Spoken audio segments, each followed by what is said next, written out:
Recomendar un momento a Él. Señor y Padre, gracias por este tiempo tan especial. Te bendecimos y te glorificamos, Señor. Sentimos hasta el gozo cuando sentimos un bebé llorar, porque en ello mismo está tu presencia, Señor, la vida. Y queremos ahora seguir con corazones sinceros para escuchar tu palabra. Te lo pedimos en el nombre de Jesús. Amén. Hay un texto conocido por los creyentes, muy conocido por los creyentes, que ahora voy a referenciar y voy a deciros una cosa con todo conocimiento. Un texto desconocido por mí, hasta hace muy poco. Llevo semanas siendo zarandeado con el texto que vamos a leer. Y no me siento cómodo, tenía dudas de si hacerlo, pero lo que ha ido ocurriendo en mi corazón durante estas semanas justamente me confirmó que lo debía de compartir con vosotros. Ayer sábado, justamente, el título de lo que vamos para ya tenerlo claro, el título es Andar buscando. Andar buscando. Decía que ayer sábado justamente aparecía una noticia en TV3 y que encontraba una ilustración en lo que deseo compartir esta mañana, esas cosas curiosas que ocurren a veces. La noticia decía que Cataluña se encuentra en una fase preliminar en la búsqueda de tierras raras. En castellano es tierras raras. Yo no sé si has escuchado hablar de esto. Veo caras de desconocimiento. Pero ya hace un tiempo se está hablando de esto. Y esa noticia salía con imágenes de geólogos caminando por antiguas minas en Cataluña, buscando la presencia de estas tierras raras. Pero no buscaban tierras raras, que curiosamente no son tierras ni lo que buscan, ni son raras, pero se les ha dado este nombre. Y tiene también su porqué. Las tierras raras se encuentran en abundancia en toda la corteza terrestre. Pero se les denomina comúnmente así porque no suelen encontrarse de manera concentrada en la naturaleza. Sabéis que cuando se busca carbón, pues hay minas de carbón porque hay en lugares concretos donde existe el carbón. ¿Me sigues, no? ¿Sí o no? Pero estas tierras raras no es así. Sino que suelen estar mezcladas con fangos o otros minerales. En definitiva, se busca 17 elementos químicos, que lo tengo apuntado porque soy incapaz de memorizarlo, que es el escandio y el itrio. Y dice que otros 15 elementos del grupo de los lantánidos, y que aquí está la clave. Esa búsqueda con intereses geopolíticos potentísimos, con un gran valor estratégico y económico hoy, en esas tierras raras, porque el uso de ellos es imprescindible. Por ejemplo, tú tienes un smartphone, ¿no? Pues aquí hay más de 15 elementos que se encuentran en las tierras raras. Así que imaginaros el interés de encontrar esto. Pero no solo son smartphones. Son usados pues, para pantallas, son usados para los chips electrónicos, son usados para las baterías, para los coches eléctricos, para catalizadores, para la industria armamentística, militar, etc. Así que su búsqueda no es aleatoria y es un proceso de extracción sucio. Alguien se está preguntando, ¿Qué golpes he dado yo esta mañana a Isaac para estar explicando esto esta mañana aquí? Quiero que busques un texto en la primera carta de Pedro, capítulo 5. Esta primera carta, mientras lo vas buscando, porque yo te pido que lo busques en la Biblia, deja el smartphone. Yo te voy a dar una razón por qué mejor que no en el smartphone. Porque si estás leyendo en el smartphone, a lo mejor te llega un mensaje, un WhatsApp, yo qué sé. Si hay alguien aquí que es tan potente de que no le perturba esto, yo no tengo nada que decir. Pero si no es así, yo te pido que abras la Biblia en papel para poder buscar el capítulo 5 de Primera de Pedro. Mira, la carta de Pedro, esta primera carta, si la podemos resumir, habla del sufrimiento del creyente, del cristiano. Como que no me apetece, ¿no? El tema, ¿sí o no? Nadie le va a apetecer esto. Pero Pedro, inspirado por Dios, escribe esto porque hay una necesidad tremenda en hablar acerca del sufrimiento de Dios. Pero en el capítulo 5, en el último capítulo, acaba al final de todo el capítulo 5 con los saludos de una carta, porque eran epístolas, eran cartas. Pero en ese capítulo 5 dirige 2 consejos en lo que escribe, y en 2 direcciones. La primera, del capítulo 5, del versículo 1 al versículo 4, habla de aconsejar a aquellos que tienen responsabilidad pastoral, como ancianos, como líderes, como los queramos expresar. Y dedica esos 4 primeros versículos a aconsejar en cuanto a esto. Del 1 al 4, pero del 6, no me estoy dejando ninguno inconscientemente, pero del versículo 6 al versículo 11,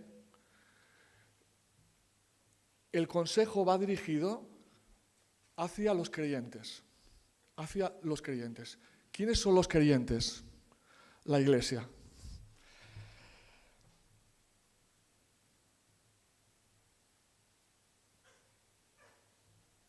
Notar que esto que estamos refiriendo y que vamos a leer no está dirigido para personas que no han abrazado el Evangelio. Y es importante saber esto. Primera de Pedro, capítulo 5, versículo 6. Solo vamos a centrarnos en el segundo consejo que va dirigido, como decíamos, a los creyentes, en definitiva, a la Iglesia de Cristo. Pero a cada creyente en particular, a ti que estás sentado ahí y a mí que estoy sentado aquí, si ya he abrazado el Evangelio. Dice Pedro, humillaos pues bajo la poderosa mano de Dios. Quiero que prestes mucha atención en lo que estamos leyendo. Humillaos pues bajo la poderosa mano de Dios para que Él os exalte cuando fuere tiempo, echando toda vuestra ansiedad sobre Él, porque Él tiene cuidado de vosotros. Sed sobrios y velad, porque vuestro adversario, el diablo,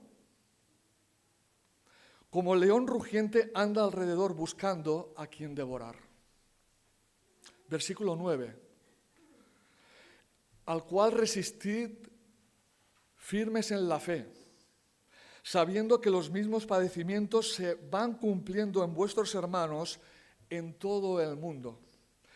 Mas el Dios de toda gracia, que nos llamó a su gloria eterna en Jesucristo, después que hayáis padecido un poco de tiempo, Él mismo os perfeccione, afirme, fortalezca y establezca. Y acaba diciendo, a Él sea la gloria y el imperio por los siglos de los siglos. Amén.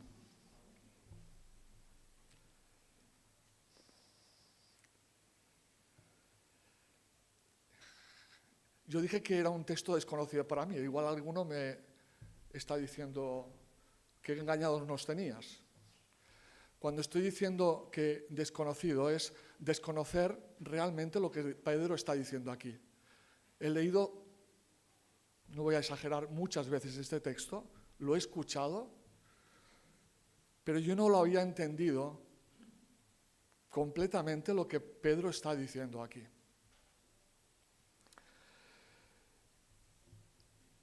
En el texto que acabamos de referenciar y de leer existe la centralidad de un serio peligro para todos los que han abrazado, como decíamos, y tomado una decisión ante el Evangelio. En estos versículos podemos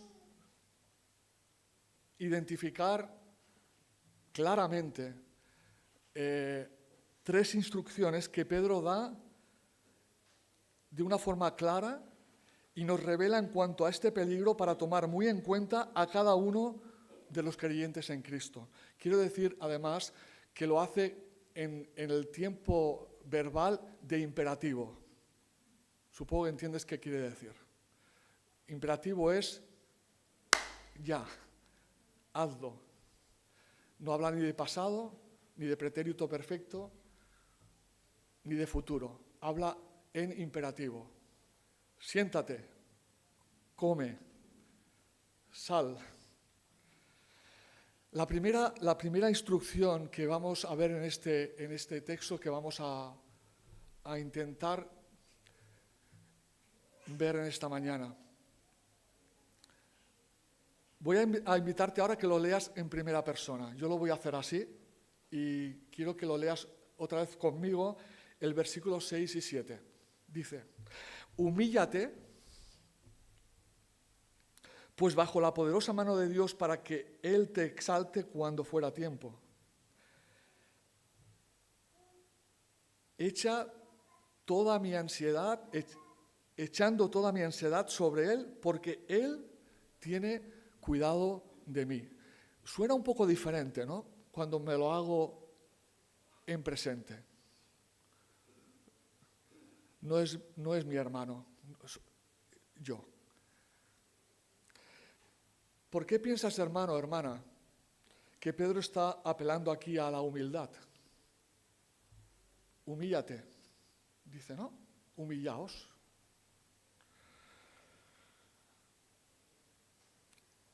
El humíllate no tiene nada que ver con la acepción de esta palabra que solemos utilizar habitualmente entre las personas y en definitiva en un comportamiento que solemos entender con, por ejemplo, humillarme tiene que ver, humillarme yo mismo o humillar a alguien. Nosotros muchas veces lo entendemos como abochornar, ¿no? Como agraviar, como apocar, avergonzar, rebajar, deprimir, ofender, oprimir. ¿Sí? ¿Estás de acuerdo? El imperativo en humillarse tiene que ver en las palabras de Pedro con la actitud de humildad. ¿Qué quiere decir humildad?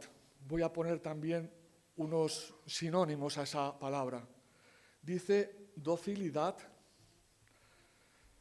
Está diciendo Pedro, sé humilde, humíllate, sé humilde, sé dócil, sé paciente, sé moderado, sé suave, sé sencillo,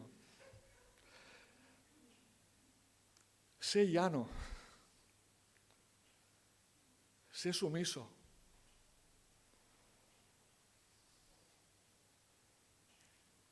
Sé obediente. Esto es humildad. Ese es el humillaos, humíllate, que Pedro está aquí refiriendo. Pero claro, si hablamos solo de esto, nos quedamos cojos. ¿Ante qué? ¿Para qué? ¿Por qué? Es aleccionador y a la vez inexcusable cuando Pedro habla bajo ese concepto de humillarse. ¿Y a quién debemos humillarnos? Dice, humillaos, ¿qué dice? Bajo la poderosa mano de Dios. Podemos creer o caer en el grave error de que, bueno, vale, menos mal que me tengo que humillar bajo la poderosa mano de Dios. Menos mal, ¿no?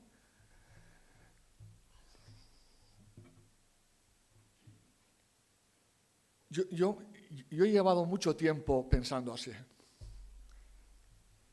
Pedro nos está hablando de humillarnos ante el jefe de mi trabajo. No nos está hablando de humillarnos ante el que yo a lo mejor tengo responsabilidad en el trabajo. No está hablando de humillarme a mi esposo, a mi esposa, nuestro padre o madre, nuestro vecino, nuestra vecina, nuestro hermano o hermana en la fe, etc. Pienso esto, ¿no? Menos mal que es ante la mano poderosa de Dios, ¿no? Piénsalo por un momento, sé sincero ahora. Menos mal. En la segunda instrucción que vamos a ver después, declara que cuando vivimos bajo esta instrucción y condición, cuando se manifiesta justamente lo contrario a la humillación versus humildad,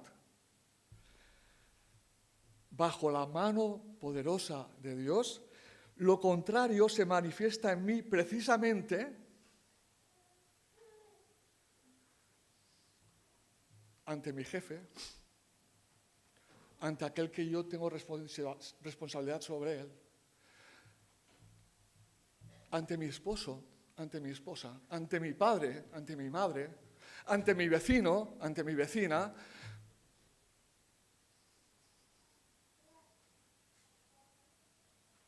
ante mi hermano o mi hermana en la fe.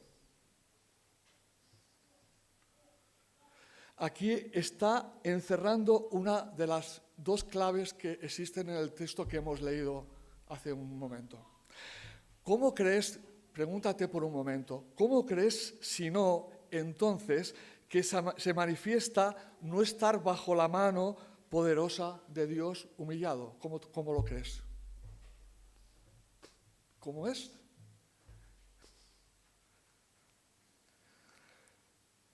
Viviendo todo en mi vida está bajo la mano poderosa de Dios. Y da la clave que cuando no es así, ocurre algo.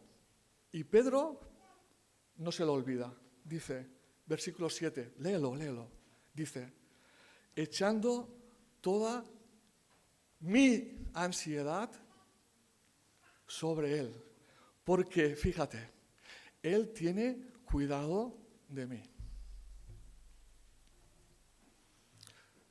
Segunda instrucción. La vamos a encontrar en el versículo 8.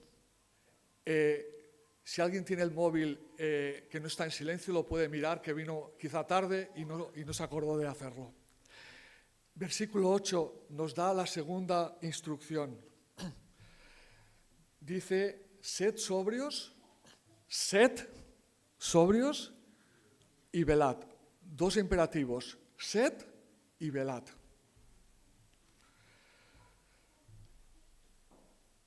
Es una alerta. Hay una segunda instrucción en este sed sobrios y velad. Sobrio tiene que ver serio.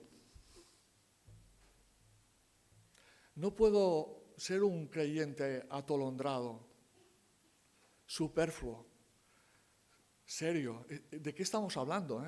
Serio. Y habla de velar. ¿Sabes la connotación que tiene de velar? Velar tiene que ver con que yo estoy despierto en el momento que quizá debería estar dormido. Por ejemplo, por la noche, en la oscuridad. Estar despiertos en la oscuridad. Sobrios y velando. ¿Y por qué? Lo sigue diciendo Pedro. ¿Por qué es esto? habla primero de la primera instrucción de humillaos, y ahora nos está diciendo una segunda instrucción, pero no se queda así, ya está. Dice por qué. Dice, porque vuestro adversario,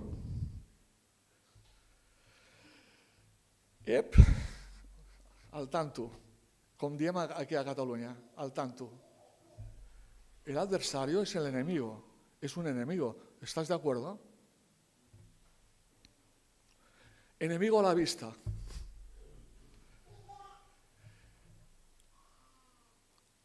Voy a referenciaros simplemente, hay un general de ejército que se llama Sun Tzu, chino, que escribió una vez lo siguiente, decía, si no conoces ni al enemigo ni a ti mismo, hablando del enemigo, del adversario, dice, si no conoces ni al enemigo ni a ti mismo, sucumbirás en cada batalla. Si te conoces a ti mismo, pero no al enemigo, por cada victoria obtenida también sufrirás una derrota. Una de cal y una de arena. Pero dice este hombre, un hombre con experiencia militar y de enfrentarse al adversario, al enemigo. No la tenemos que desestimar. Y este hombre llega a la conclusión diciendo, si conoces al enemigo y te conoces a ti mismo, no debes temer el resultado en 100 batallas. Bueno, entonces Pedro estará diciéndonos, o este chino estará diciendo algo de lo que dice Pedro.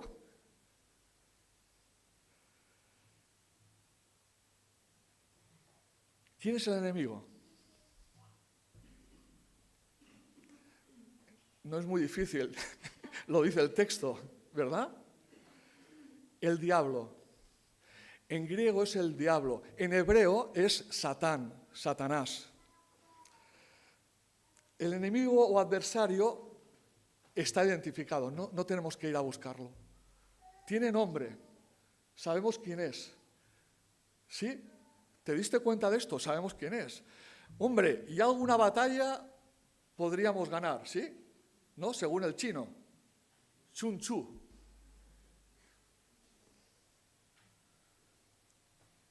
Tenemos una bendición ya que Dios nos lo identifica. No es el momento ahora para entrar en las referencias bíblicas en cuanto al origen de la existencia de Satanás. Yo estaba tentado en hacer esto, pero dije, ya que tienes la fama de ser largo, como te metas en este jardín, aquí no acabamos en todo el día. Pero yo voy a decirte algo. Hay referencias bíblicas en cuanto al origen de la existencia de Satanás, su caída, cuándo se produjo la misma, la referencia de Satanás y la compañía de sus ángeles, que no está solo, sus descripciones simbólicas. Voy a referenciar algunos textos que sé que algunos tomáis nota, estoy viendo que estáis tomando nota, pero otros quizá cuando lo vean en YouTube, que lo vuelven a ver, podrán luego ir a esos textos que voy a referenciar, que hoy no toca. Isaías 14, versículo del 12 al 14. No los busques y no los vamos a leer. Ezequiel 28, del 12 al 18. Job 1, del 6 al 7.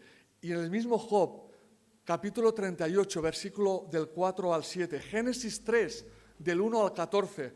Mateo 25, 41, Nuevo Testamento. Y Apocalipsis 12, 7 y 20, 10. Ahí hay algunas referencias de lo que había comentado anteriormente.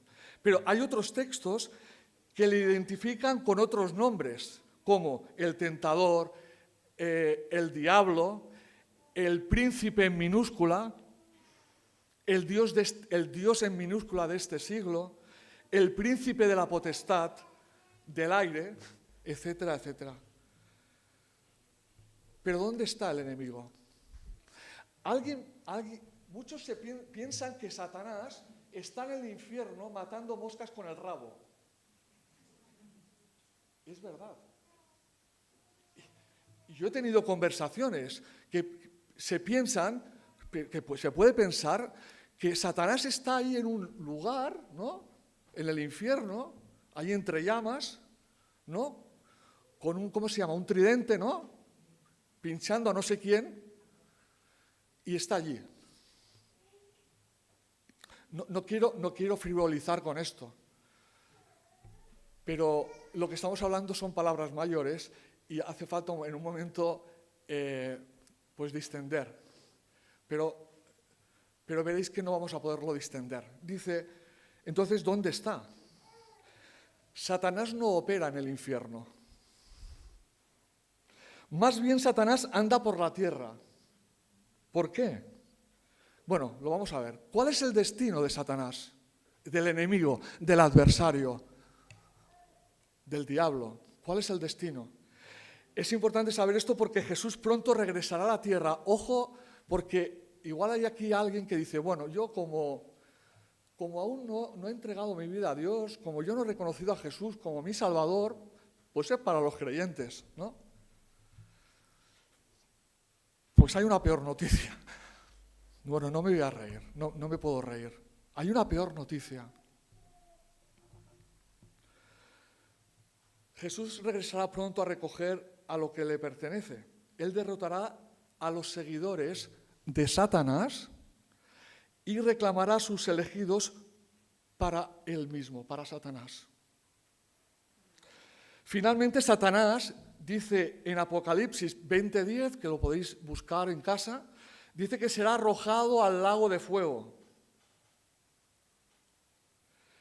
Cualquier persona cuyo nombre no se encuentre escrito en el libro de la vida será arrojado al lago del fuego, donde Satanás y sus secuaces estarán, para ese entonces sí, allí, en el infierno, en el lago de fuego. Apocalipsis 20, de 13 y 15. ¿Y cómo es el adversario? Hemos hablado de quién es el enemigo, está identificado, sus nombres, dónde está, cuál es su destino, o mejor dicho, sí, dónde está y dónde no está, cuál es su destino, pero ¿cómo es? Pues en estos breves versículos lo dice Pedro. Es como león rugiente. Bueno, menos mal que Dios inspiró a los hombres para escribir su palabra, porque un torpe como yo me sería muy difícil de entenderlo. Pero aún así, con las ilustraciones que utiliza la palabra de Dios, a veces me quedo tan superficialmente que no acabo de entender del todo un león rugiente. Bueno, un león lo conocemos, ¿no? Rugiente. ¿Cómo se llama? Metro Golden Mayer, vale. Hace, ¿no? Sale el león allí. Yo he visto leones solo. En el Alpar de la Ciutadella, hace muchos años, ya no sé si están los pobres, pero yo vi los leones allí y lo he visto en imágenes. Y en algún circo que ya por lo menos creo que ya no lo está permitido. Bueno, también podemos reírnos un poco de esto, pero dice que el adversario es como un león rugiente. Estuve viendo, porque pensé, un león rugiente, y luego dice otra cosa. Ese perfil lo encontramos en muchos animales. Aquí tenemos un veterinario y lo sabe, aunque no atiende leones y felinos. Bueno, felinos sí, pero mansos. Bueno, algunos. Fue sorprendente leer el león. Mira, su visión nocturna, velar. Y el león rugiente dice que en la oscuridad ve 6 veces mejor que tú y que yo. Yo la vista de lejos la tengo casi perfecta, la de cerca fatal. 6 veces mejor que yo.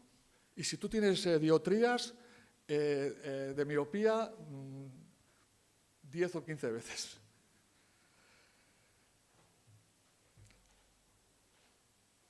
Pero hay otras características. Dice que tiene pupilas redondas, a diferencia de muchos felinos que ¿cómo tienen la pupila? alargada. Eso es una gran ventaja. ¿Por qué?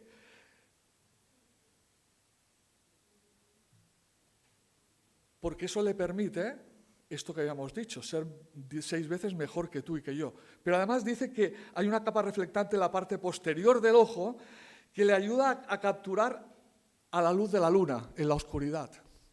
Y no solo eso, dice que hay una mancha de pelo blanco debajo de los ojos que le ayuda a que la luz de la luna se refleje en ellos y le ayude para poder atisbar.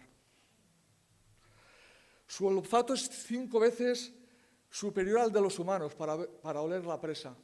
Dice que puede escuchar a la presa a más de 1,5 kilómetros de distancia. Sus orejas dice que son móviles y pueden ajustarse a la dirección del sonido. Este es un campeón, un fenómeno, el león. Pero Pedro dice, como león rugiente. ¿Te quedaste? No dice como león rugiente. ¿Sabes para qué ruge el león? Ruge por diversas razones, como proclamación territorial, mi terreno, para la comunicación con los demás miembros del grupo. Y sabes una, y la ira, el enfado, la rabia, el enojo, la furia. Pues no habrá sido gratuito la ilustración o es lo primero que le vino a la mente a Pedro. Mira, como un león. Satanás es el padre de la mentira. Juan 8:44 habla de esto. ¿Qué influencia y gobierna el mundo ahora mismo? Satanás quiere la adoración. ¿Te acuerdas en Mateo, al tentar al Señor Jesús, lo que estaba pidiéndole a cambio? Y utiliza el engaño y las distracciones para llamar la atención del hombre hacia sí mismo. Si una persona no es un hijo de Dios, por defecto, es un hijo ¿de quién? De Satanás. No lo digo yo, lo siento. Si alguien hay aquí que se escandaliza hoy, lo dice la palabra de Dios.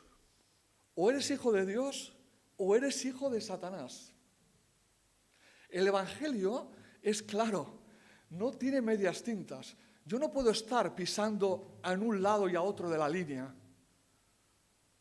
Así que la palabra de Dios atestigua eso. Juan 8:44, Hechos 13:10.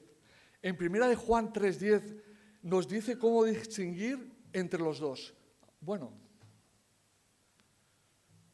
¿yo soy hijo de Dios o soy hijo de Satanás? Ya estamos llegando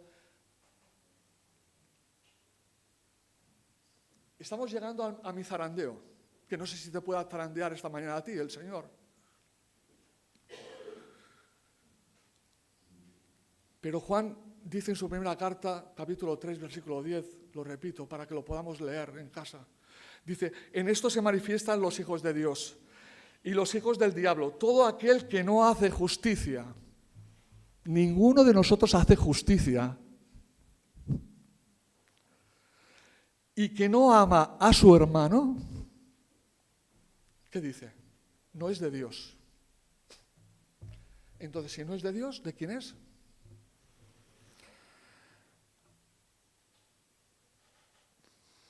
Alguien hizo justicia por ti y por mí. Ahí está la clave. Algunos hablan de que por qué Job fue zarandeado por Satanás, por el león rugiente. Muchos dicen, pues sí, no.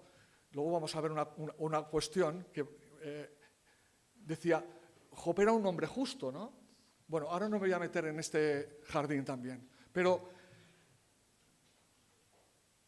nos define también, ¿somos hijos de Dios o somos hijos de Satanás? ¿Y qué hace el león rugiente, el adversario, el enemigo? ¿Qué hace? Anda alrededor, este fue lo que me zarandeó definitivamente, anda alrededor buscando a quién devorar. Es una búsqueda aleatoria. Algunos piensan que Satanás se le cruza a alguien por delante y hace así y le da un zarpazo. o un bocado, o lo devora. Así, pasó por delante. ¿Está diciendo esto Pedro? Dice, anda alrededor buscando, anda, alrededor, buscando a quién devorar. ¿Es una búsqueda aleatoria? ¿Es una búsqueda casual? Pasaba por aquí. O no, la víctima. No, es que yo pasaba por allí y me alcanzó. Es una búsqueda caprichosa. Satanás se encapricha de alguien. ¿Qué pensáis? Anda alrededor buscando, es una constante actitud activa. No es pasiva. Es una actitud intencional. La búsqueda activa anda nos habla de una búsqueda selectiva alrededor buscando, y ahí está la segunda clave de hoy. Supongo que no me están aplaudiendo a mí. Alrededor buscando. La segunda clave. Ahora bien, ¿a quién busca y para qué? ¿Y para qué? ¿A quién busca y para qué? Busca a aquellos que decimos los propios creyentes que están, el otro día lo hablamos, porque ya hemos mencionado este texto en algunos encuentros que hemos tenido durante estos últimos días abriendo la palabra. ¿A quién busca? Y muchos decimos, sí, a los débiles, ¿no? ¿Sí? ¿A quién busca? A los despistados, ¿sí? ¿Y quién son estos?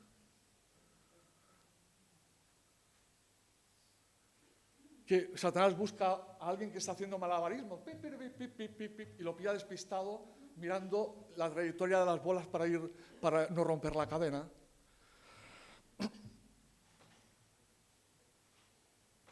En la primera instrucción, Pedro dice a los creyentes que nos humillemos ante la poderosa mano de Dios. ¿Te acuerdas? Con la connotación de la humildad ya referida, el antónimo a la humildad, si yo no me humillo,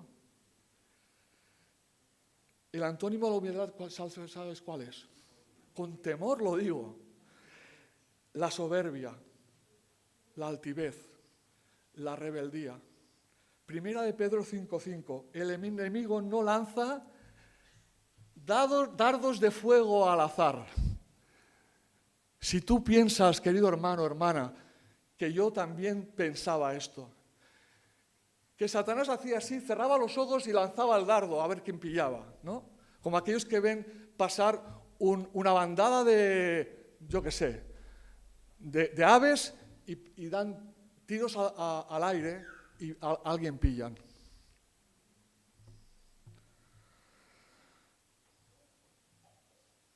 Es un hecho notable que el Señor usa al maligno, mira, en la disciplina de sus santos, pero no lo usa para provocar a pecar, que nadie se lleve al engaño.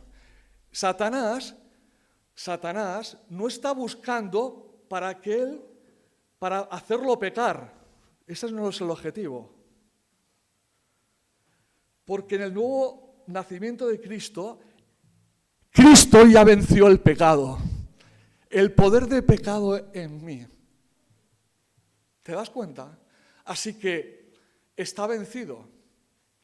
Pero pueden haber que alguno de nosotros pueda estar despistado porque no estoy humillado bajo la mano poderosa de Dios, porque estoy en altivez, porque estoy en soberbia, porque además eso tiene unas connotaciones que además se hacen evidentes.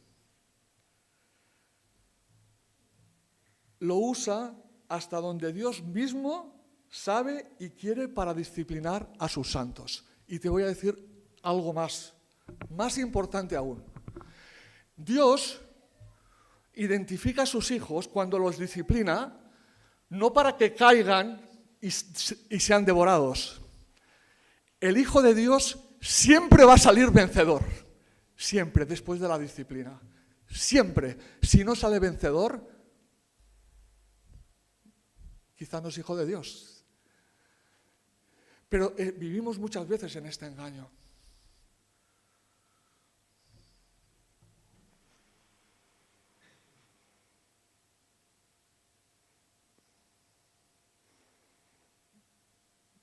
Disciplinar es instruir, es enseñar, con el fin de corregir a aquellos que podemos, que puedo.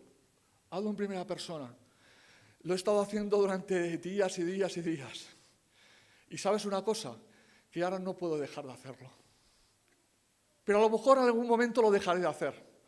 Pero la palabra sigue diciendo, podemos estar despistados, débiles en nuestra soberbia, en nuestra altivez, en nuestra rebeldía. Pero la tercera instrucción y última, resistid firmes. Versículo 9, léelo. Al cual resistid firmes en la fe, sabiendo que los mismos padecimientos se van cumpliendo en vuestros hermanos en todo el mundo. El creyente debe saber los planes del enemigo. No es necesario, no vale para poco, vale saber el nombre del adversario o todos los nombres del adversario. El creyente debe saber los planes del enemigo y su propia responsabilidad, manteniéndose en el terreno de victoria en la que fue colocado. No se nos manda a conquistar, eso fue hecho ya por Cristo en la cruz, sino resistir. Recuerda en lo que hemos reflexionado hoy, no soy una víctima aleatoria. Con lo cual, si Satanás está intentando devorarme, con el permiso de Dios, es porque hay algo en mí que se aleja de esa humillación que Dios quiere bajo la mano poderosa de Dios. No soy una pobre víctima que me ha tocado el envite y el acoso del maligno. Sabiendo que los mismos, acaba diciendo en el versículo que hemos leído, mira, dice, sabiendo que los mismos padecimientos se van cumpliendo en vuestros hermanos en todo el mundo. Hay algunos que podemos decir, oh, me tocó a mí. Qué pobre desgraciado. Decírmelo a mí y decírselo quizá a un hermano, a mi hermana. Pobre de mí, pobre de mí. Pues mira, dice que esos padecimientos se cumplen en vuestros hermanos en todo el mundo. Si tengo que ser disciplinado por el Señor, no soy ni tan importante ni tan perfecto y necesito ir a humillarme bajo la mano poderosa de Dios para que Dios haga aquello que tiene en su propósito trabajar en mi propio corazón para llevarme a la humildad requerida. La aplicación, ¿cómo puedo resistir firme en la...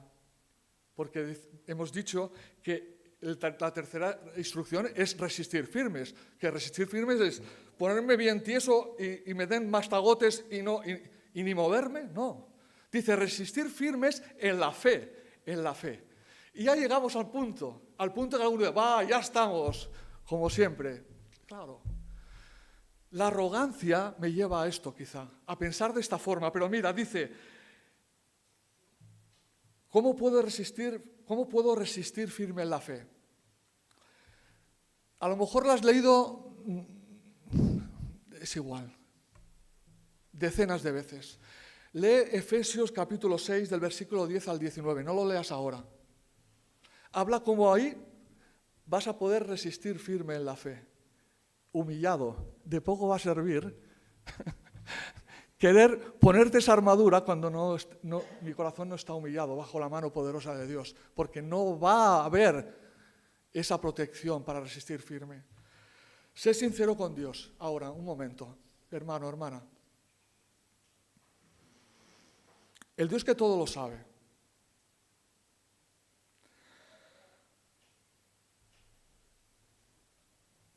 Si no contigo mismo, en su presencia, ahora mismo. Dios está aquí.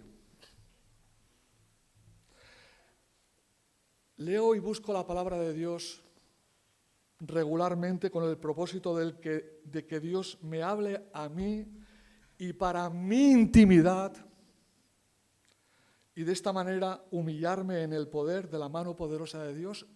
Respóndete. Tú lo sabes. Nadie te va a pedir que des una respuesta aquí. Pero Dios sé que te está quizá diciéndote, igual que me dijo a mí, igual que me está diciendo a mí, igual que voy a procurar que siga diciéndome el Señor. Si yo leo y busco su palabra de forma regular, en mi intimidad, para que me hable a mí, no para que yo hable a otros, por ejemplo, sino para que me hable a mí. Me presento a Dios regularmente en oración, en mi intimidad, para que opere la humildad necesaria para permanecer firme en la fe. Yo tengo luchas titánicas con mi orgullo. Mucho menos de lo que será la realidad de mi vida, porque ni soy consciente. Pero tengo una lucha titánica porque no estoy con la armadura que habla Efesios, el apóstol Pablo. Porque seguimos para adelante. Y concluyo. Ante estas dos preguntas, llévatelas a tu casa, a tu intimidad. Hemos considerado dos claves en las instrucciones de Pedro: humillaos bajo la mano poderosa de Dios, y el adversario enemigo anda alrededor buscando. Y me va a encontrar, Y me va a encontrar. Jesús tiene poder sobre Satanás y poder para salvarnos. Todavía hoy los creyentes enfrentan una batalla espiritual contra las fuerzas del mal. Efesios, Pablo habla en el capítulo 6 también. Con el Espíritu de Dios no necesitamos temer a Satanás. Hay creyentes que ven satanáses por todos los sitios. ¿Sabes por qué? Porque no estoy bajo la mano poderosa de Dios. Humillado bajo la mano poderosa. Ven diablos por todos los sitios, satanáses por todos los sitios. Y quizás solo están mirando a Satanás. ¿Dónde dice Dios en su palabra que yo tengo que mirar a Satanás? Él me mira, déjalo que mire. Pero yo no tengo que estar mirándole a él. ¿A quién tengo que mirar? A Cristo en la cruz. ¿Pero cómo? Si no leo su palabra. Yo no sé dónde está la cruz de Cristo. Joel, fuiste a Israel, ¿estaba la cruz de Cristo por allí? ¿Te la encontraste allí? No, vaya. Pues no puedo mirar la cruz de Cristo. En su palabra está la cruz de Cristo. En su palabra está Cristo. ¿Cómo voy a mirar la cruz de Cristo si no oro al Señor?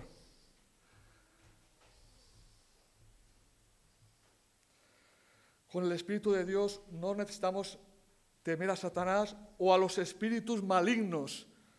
Más bien dependemos de la fuerza del Señor para la victoria en nuestras luchas espirituales y confianza en que Dios nos guardará para la herencia del cielo.